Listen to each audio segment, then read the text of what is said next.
The power of precedent, the establishment and elaboration of a workable model of colonialisation, was the Spanish and Portuguese conquest of the Azores, Madeira and Canary Islands during the 1400s. The native ecology was completely burned off and replaced by a European one, so much so that what was originally there is now completely unrecoverable. This taught the conquistadors, those former crusaders that had pushed back the more educated and refined and able Islamic world, and were now picking on Stone Age people, which did prove quite difficult, with a combination of them knowing their environment of caves so incredibly well, and their whistling beacon alarm system. But it did teach the conquistadors that they could go pretty much anywhere in the world and prosper, spurring further conquests, including the New World, via the Middle Passage, so crucial to the triangular trade, that ensured the maturation of capitalism and underpinned the elaboration of Enlightenment high culture, the shipping of slaves from Africa to harvest such staples of European life as sugar, cotton and tobacco in the New World. It built the investment structure of capitalism. Lloyd's of London grew from coffee house to international exchange on the backs of slaves. Beyond this, the profits of slavery funded the innovations that made the Industrial Revolution, the supersession of slavery itself possible. Ultimately, the Portuguese proved more adept at the great game of imperialism than the Spanish. 1493, the Treaty of Tordesillas, the first global carve-up. Viruses, bacteria and disease built capitalism. The Iberian conquest of the Azores, Madeira and Canarias was a pilot program for the reshaping of European colonies in the Americas, Africa, Australia and Oceania. In all these places, the newcomers would conquer the human populations and Europeanize entire ecosystems. They dared this because they had seen from the Iberian experience in the Canaries that European crops and herds would thrive in all but the most hostile, unfamiliar environments, and that the fiercest indigenous peoples could be beaten despite their superior numbers and home ground advantage. As a result, tens of millions of natives around the world would die. The Canary Islands' geography was also important as a stepping stone both to Africa and the Americas. Without Canaria, Spain would never have been granted access to the African shore, and thus the enslavement of its inhabitants by the Borgia Pope, Alexander VI. It was off the Azores that Juan the Colonist, that's Columbus to us, found the ocean currents that propelled him to what he termed the West Indies, and he also had much experience of Spanish colonialism, which he was later to apply to Hispaniola.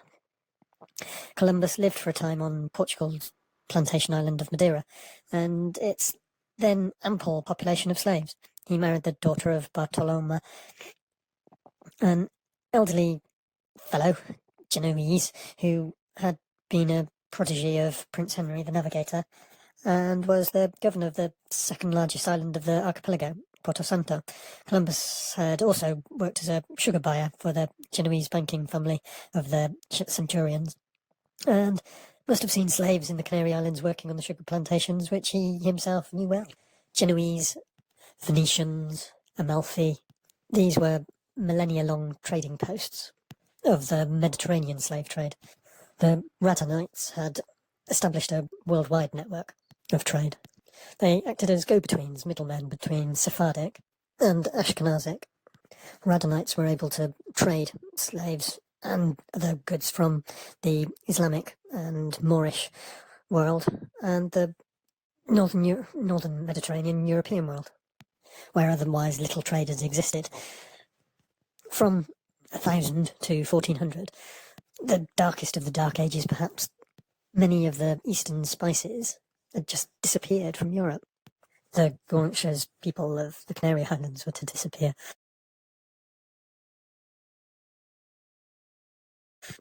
Before the Enlightenment philosophies of the noble savage of oceanic people, French and Italian authors portrayed the native Canarians as innocents living in a new Garden of Eden, or Arcadians. When gold and silver coins were shown to them, they took no interest. They were equally innocent of the knowledge of weapons. They respected natural law. They seemed to know nothing of individual property, but divided everything up equally. They spoke a polite tongue like the Italians, sang sweetly, and danced almost like the French. Their houses were of wonderful contrivance. Their temple of oratory was adorned with the image of a man sculpted in stone, javelin in his hand. They were genetically descendants of the Berbers of the Atlas Mountains in Morocco that had managed to repel Roman rule, but since arriving lost the use of a boat. Conquistadors described them equally unrealistic, if more uncomplimentary. Dogs and monkeys, barking or howling speech, disgusting table manners, and eating uncooked food. Hairy race of islanders who eat both flesh and fish all raw. It didn't mention cannibalism. The conquistadors were always accusing natives of cannibalism.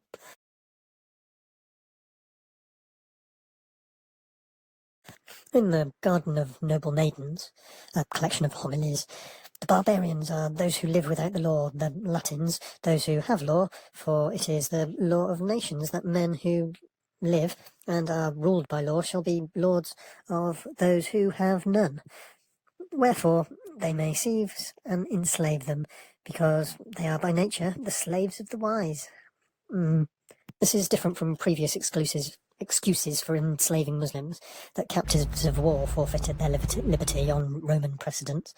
But in the Holy Land 2 centuries earlier, the Moors were clearly less barbarians than the Christians crusading against them. Much more advanced culture. The Moors, the Islamic world, the trouble for all concerned was that the native Canarians did have laws and religion too, but it was more sun worship and animalistic. Naturally enough, they worshipped a volcano. Though when a king died, the head warrior would jump off a cliff with the king's intestines to keep it company, I guess, in the afterworld, while the mummified body was put inside the clan's traditional cave. With the Muslim seizure of Constantinople in 1453, and a cut-off of the slave trade from the east, the Borgia Pope, Calixtus III, issued the Bull Dum Diversus, encouraging the enslavement of all pagans, including the non-Muslim ones, elsewhere, in an attempt to reignite the crusading zeal. Spain's Catholic monarchs expelled the last of the Moors from Andalusia, and all other enemies within. They made Jewishness racial rather than a religion. When Africans wanted to gain freedom through manumission, which had been a papal principle that could be gained through baptism, it became a racial thing and so excluded. Moorish lands were divvied up between ex-soldiers, and things could turn outward. But the conquistadors in the Canary Islands didn't have an easy time. De Lugo, fighting the Stone Age people, suffered loss like from the Sioux at Little Bighorn or the Zulu Impis over the British, that is Sandawama. De Lugo's personal millions, recruiting a second army after the one he'd lost and run away from, left to the wild dogs of the Canary Islands. He gambled his entire fortune on this crusade and won it for others. The main thing was that the Guanches knew that the conquistadors were men and found much to despise in their behaviour. The Mexicans, later, thought the Spanish were gods. It was only after the Spanish were able to gain a foothold on the coast of the island and introduce their own animals and germs that they were able to gain victory. A friar of the time saying if it had not been for the pestilence, it would have taken even longer for the Spanish to have won, if at all. Examining the terrain, marvelled that the Spanish ever won.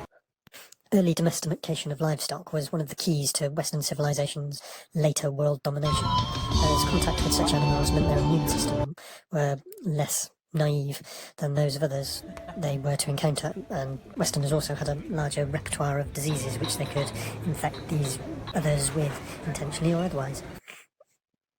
Superiority, simply because it successfully exterminated so many other better societies, are simply part of the argument of a smallpox-laden blanket. The racism that Ferdinand and Isabella of Spain originated to justify their enslavement and colonisation in Africa and the New World has brought havoc through history. And the emphasis on investment and the rational development and exploitation of resources, human slavery and sugar and tobacco became the plantations of Madeira and the Canaries, potentially linked rising capitalism and imperialism. There is one thing lurking here as well: premature modernist arrogance, a belief that exists already in the form of traditional cultures, must be swept away at the convenience of the vile aggrandissements. What the self-interested hucksters promoting them call progress in Western civilization, Islamic offered a more advanced culture than Crusaders could offer.